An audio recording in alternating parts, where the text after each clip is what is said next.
ඖෂධීය ගුණ රාශියකින් යුක්ත වූ විශේෂයෙන්ම ඔසු කැඳ සෑදීමේදී භාවිතයට ගැනෙන මොණ්ඩ කුඩුම්බය බොහෝ රෝග ගණනාවකට සුවයගෙන එන බව ඔබ දැන සිටියාද? මෙම ශාකයේ කුඩා දම්පැහැ මල් හටගැන්නවා. සැබවින්ම එය මොණ්ඩකුගේ හිස මත පිහිටි ශීකාව මෙනි. එබැවින් මෙම ශාකයට මොණ්ඩ කුඩුම්බය යන නාමය ලැබී ඇත. මෙහි සුදු හා දම්පැහැති මල් මංජරියක් හටගැන්න වර්ග දෙකක් ඇත. මෙම ශාකය බොහෝ රෝග රැසකට ගුණ ලබා දේ. විශේෂයෙන්ම රුධිරය පිරිසිදු කිරීමට සමත්මය. පාණ්ඩුව, උණ, මුත්‍රා රෝග, පිත්තාශය ගල්, සෙංගමාලය, අක්මා රෝග, පණු රෝග ආදියට මෙන්ම ශරීරයේ ප්‍රතිශක්තිය ඉහළ නැන්වීමට සමත්ය.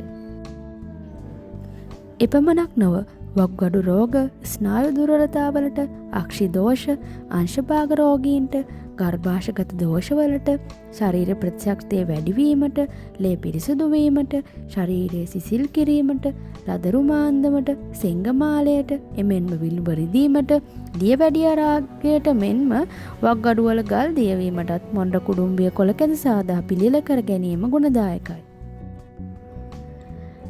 මෙය අධික පෝෂණයක් ඇති මහාර්ඝ ඔසුවකි.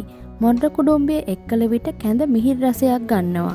එමෙන්ම ඔසු පැළ සමග මුසු කොටද මෙහි කැඳ සාදාගත හැකි.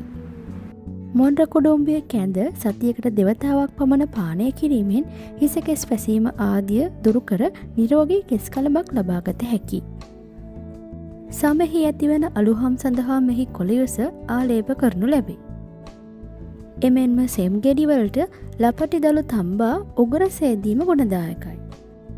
අජීර්ණවලට හා බඩ පුරවා දැමීමට මොණ්ඩ කුඩුම්බය කෂාය ලෙස සකසා පානය කර හැකි.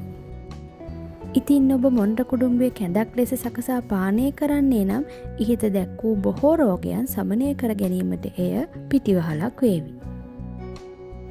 මෙවැනි තවත් වටිනා තොරතුරු දැන ගැනීමට ඔසි YouTube channel එක subscribe කරන්න.